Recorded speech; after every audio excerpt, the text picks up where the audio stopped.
दोस्तों आज के वीडियो में हम सबसे इजी टॉपिक के बारे में पढ़ने वाले हैं जो एग्जाम में ज़्यादा मार्क्स के लिए पूछा जाता है and that is nothing but curve beams.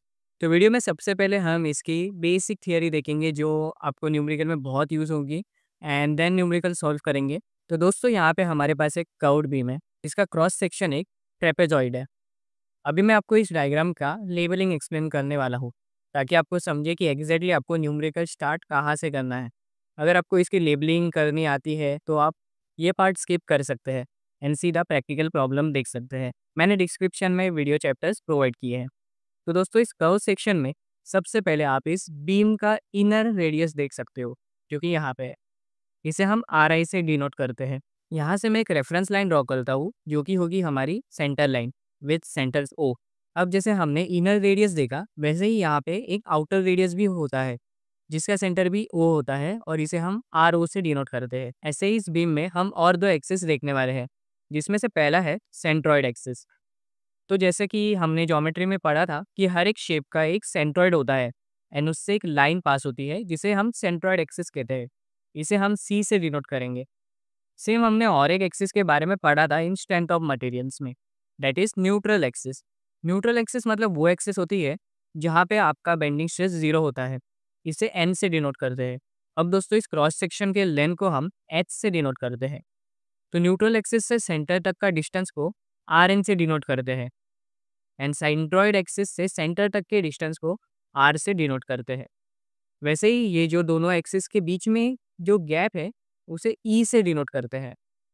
अब दोस्तों अगर मैं इन दोनों डायग्राम को कंबाइन करके एक सिंपल डायग्राम बनाऊं तो वो कुछ ऐसा दिखेगा एंड यही डायग्राम आपको एग्जाम में भी यूज़ करना है।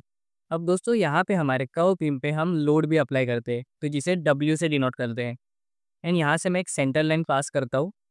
अब दोस्तों सेंट्रॉइड से लेके लोड तक के डिस्टेंस को हम एक्स से डिनोट करते हैं एंड ठीक वैसे ही अब इस शेप का इनर विड्थ को बी आई कहते हैं एंड आउटर विड्थ को बी ओ से डिनोट करते हैं। एंड यही डायग्राम आपके पीएसजी पेज नंबर 6.3 पे भी है। अब यहाँ पे दोस्तों हमने सिर्फ टेपरॉइड शेप देखा है लेकिन बहुत सारे क्रॉस सेक्शंस होते हैं जैसे कि आप स्क्रीन पे देख सकते हो। चलिए अब इस पे न्यूमेरिकल सॉल्व करते हैं। तो दोस्तों ये हमारा न्यूमेरिकल जिसमें से सबसे पहले मैं आपको इसका डायग्राम दिखाता हूँ। तो ये हमें हमारे क्वेश्चन में डायग्राम दिया गया है। तो इससे सबसे पहले देखिए हमें क्या दिया है, the frame of a punch press. तो ये एक पंच प्रेस की फ्रेम है जिसपे 5000 न्यूटन का लोड अप्लाई हुआ है। ठीक है, तो इसमें से सबसे पहले तो हमें हमारा गिवन डेटा हम लोग लिख लेते हैं। तो इसमें जैसे कि आप देख सकते हैं गिवन में सबसे पहले हमें लोड दिया है 5000 न्यूटन का। इसके बाद हमें inner width that is B I, ये जो हमने देखा था बी आई, इसे दिया है 20 mm। Then outer width 8 mm। Then length जो कि हमने एच से डिनोट किया था दैट इज़ 40 mm। वैसे ही inner radius 35 mm and Y. अब यहाँ पे दोस्तों एक बात देखिए, हमें एक्स की वैल्यू नहीं दी है, हमें वाई की वैल्यू दी है। हमने कुछ टाइम पहले एक्स क्या होता है वो देखा था और लेकिन यहाँ पे हमें सेंटर से लोड तक का डिस्टेंस दिया है 110 mm। अब इसे आप किसी भी लेटर से डिनोट कर सकते हैं, मैंने वाई से डिनोट किया है। तो यहाँ पे दोस्तों हमें करना क्या है, तो देखिए find the stresses at the inner and outer surface at section x x. ये सेक्शन एक्स एक्स है और ये उसका इनर सरफेस है और ये आउटर सरफेस है। तो यहाँ पे हमें स्ट्रेस ढूंढना है। तो सबसे पहले देखते हैं कि यहाँ पे कौन से स्ट्रेस आ सकते हैं। तो यहाँ पे आप देख सकते हैं कि एक ना सिंपल मैंने बीम का सिमुलेशन किया है आपके लिए और यहाँ से मैं लोड अप्लाई करूँगा। तो लोड अप्लाई करने के बाद देखते हैं कि क्या होता है। तो देखिए धीरे धीरे डिफॉर्मेशन चालू हुआ। यहाँ पे दोस्तों अगर आप ध्यान से देखोगे तो कौन सा स्ट्रेस जनरेट हो रहा है। तो सबसे पहला तो बेंडिंग स्ट्रेस जनरेट हो रहा है क्योंकि यहाँ से बेंड हो रहा है। सेकेंड, अगर आप ध्यान से देखोगे तो यहाँ पे देखिए, अगर मैं बस इनर फाइबर की बात करूँ, ये जो इनर सरफेस है यहाँ पे कंप्रेशन हो रहा है। तो यहाँ पे कंप्रेसिव स्ट्रेस अप्लाई हो रहा है। वैसे ही यहाँ पे अगर हम बात करें तो यहाँ पे अगर आप देखोगे तो जो आउटर फाइबर्स है वहाँ पे टेंशन हो रहा है, तो इसलिए यहाँ पे टेंसाइल स्ट्रेस भी अप्लाई होगा।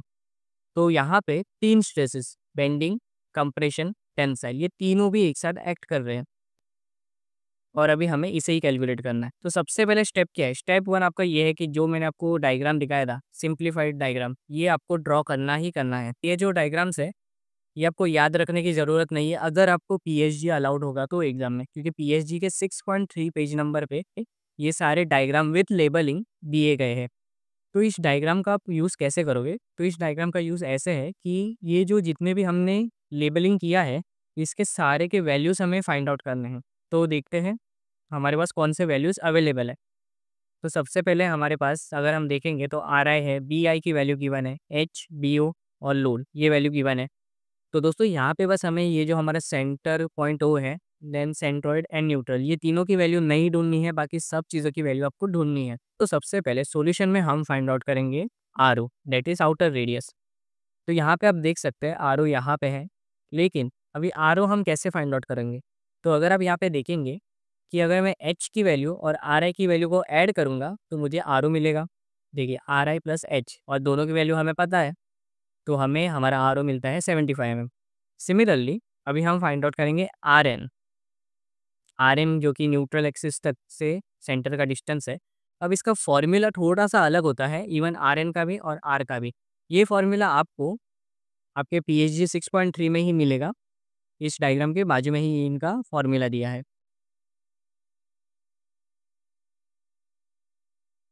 तो अभी दोस्तों हम इस आर एन के फॉर्मूले में हमारे वैल्यूज़ को ऐड कर देंगे और हमें ये सॉल्व करने के बाद आंसर आता है 49.8 mm।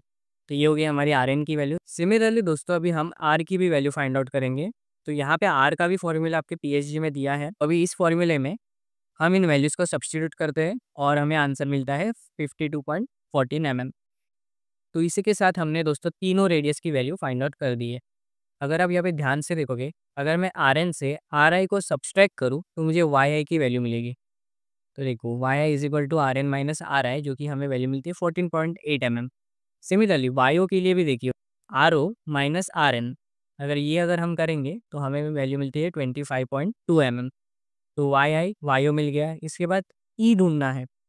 ई के लिए आप सिंपल से यहाँ पे देख सकते हो आर माइनस आर एन करूँगा तो मुझे ई की वैल्यू भी मिल जाती है। तो ये तीनों भी वैल्यू अभी हमें मिल चुके हैं। इसके बाद दोस्तों हमें एक्स की वैल्यू फाइंड आउट करनी है। तो देखिए दोस्तों हमें गिवन में वाई की वैल्यू दी थी, that is centre from load तक की वैल्यू हमें दी थी। इसके बाद हमें सेंट्रॉइड से सेंटर तक का डिस्टेंस दैट इज़ आर, हमें आर की वैल्यू भी पता है। तो अगर मैं आर प्लस वाई को ऐड करूँ तो मुझे एक्स की वैल्यू मिल जाती है, दैट इज़ 162.14 mm। तो अभी हमने ये सारे वैल्यूज़ फाइंड आउट कर लिए। अब करना क्या है, जैसे कि हमने यहाँ पे देखा है कि फाइंड द स्ट्रेस, तो जहाँ पे भी स्ट्रेस की बात होती है वहाँ पे क्रॉस सेक्शनल एरिया की बात होती ही है। तो सबसे पहले हम क्रॉस सेक्शनल एरिया भी फाइंड आउट करते हैं। तो ट्रेपेज़ॉइड शेप के लिए क्रॉस सेक्शनल एरिया का फॉर्मूला ये है। अब वैसे ये फॉर्मूला आपको पीएचडी में नहीं मिलेगा, लेकिन आप पीएचडी से ही ये फॉर्मूला निकाल सकते हो। वो कैसे, वो बताता हूँ। अब थोड़ा हम यहाँ पे आते हैं और ये जो आर एन का जो फॉर्मूला है उसका न्यूमरेटर देखिए, न्यूमरेटर में भी सेम फॉर्मूला है। तो दोस्तों ये मेरा ऑब्जर्वेशन है। तो आर एन का जो न्यूमरेटर है वही फॉर्मूला आपका एरिया का भी फॉर्मूला होता है। तो सिंपली यही से आप वो फॉर्मूला छाप के cross sectional area find out कर सकते हैं।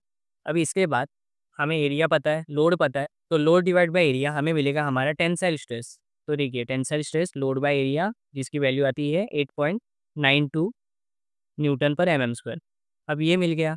अभी हमें बेंडिंग स्ट्रेस भी फाइंड आउट करना है, जिसके लिए हमें पहले बेंडिंग मूवमेंट फाइंड आउट करना होगा अराउंड द सेंट्रॉइड एक्सिस, जिसका फॉर्मूला है m equal to W by x.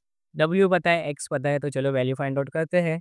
तो हमें कुछ ये वैल्यू मिलती है। तो दोस्तों अभी हम यहाँ पे inner bending stress find out करते हैं। तो जिसके लिए हमारे पास फॉर्मूला है sigma B I is equal to M into Y I upon A into E into R I. तो अभी हम इस इक्वेशन में इनकी वैल्यूज़ को सब्स्टिट्यूट करते हैं और हमें आंसर आता है 261.6 न्यूटन पर एम एम स्क्वायर। ठीक वैसे ही आउटर मैक्सिमम बेंडिंग स्ट्रेस को भी फाइंड आउट करते हैं, जिसका भी फॉर्मूला सेम है, बस इसमें Y I and R I use होता है। तो यहाँ पे Y O and R O use होता है। तो इसमें भी हम इनके वैल्यूज़ को सब्स्टिट्यूट करते हैं एंड आंसर आता है 207.9 न्यूटन पर एम एम स्क्वायर।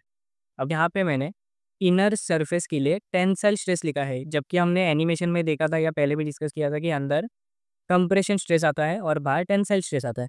तो ऐसा क्यों, यहाँ पे मैंने उल्टा क्यों लिखा है, थोड़ा ट्रिकी पार्ट है। देखिए लोड कैसा अप्लाई हो रहा है। जब मैंने एनिमेशन दिखाया था वहाँ पे लोड ऊपर से अप्लाई हो रहा था, लेकिन यहाँ पे लोड अंदर से अप्लाई हो रहा है और वो देखिए कौन से डायरेक्शन में अप्लाई हो रहा है। तो अगर लोड इसको नीचे की तरफ नहीं ऊपर की तरफ बेंड करेगा, तो अगर ऊपर की तरफ बेंड कर रहा है दोनों साइड से, तो यहाँ पे हमें कंप्रेशन आएगा। जैसे कि आप यहाँ पे देख सकते हैं, ये पार्ट आप इग्नोर कीजिए, ऊपर देखिए। मान लीजिए इस बीम को मैं ऊपर पुश कर रहा हूँ, तो यहाँ पे हमें कंप्रेशन आएगा और यहाँ पे टेंसाइल आएगा। तो लोड का डायरेक्शन डिटरमाइन करता है कि कहाँ पे टेंशन है और कहाँ पे कंप्रेशन है। अब इसके बाद हमने दोनों का स्ट्रेस तो फाइंड आउट कर लिया, चलिए दोनों का भी रिजल्टेंट स्ट्रेस फाइंड आउट कर दें। तो resultant stress on inner surface, इसके लिए फॉर्मूला है sigma T plus sigma B I. तो हमें मिलता है 270.52 मेगा पास्कल, जो कि है टेंसाइल स्ट्रेस। इसके बाद resultant stress on the outer surface, तो इसका फॉर्मूला है sigma T minus sigma B O. Minus क्यों? क्योंकि यहाँ पे कंप्रेशन है, यहाँ पे टूवर्ड्स द एरिया एक्ट हो रहा है, तो इसलिए यहाँ पे हमारा आंसर भी -198 आता है। लेकिन हमारे मैकेनिक्स में जब भी स्ट्रेस में माइनस आता है, इसका मतलब है कि ये कंप्रेसिव स्ट्रेस है। आई होप आपके सारे डाउट्स क्लियर हो गए होंगे और आपको ये कॉन्सेप्ट समझ में आया होगा।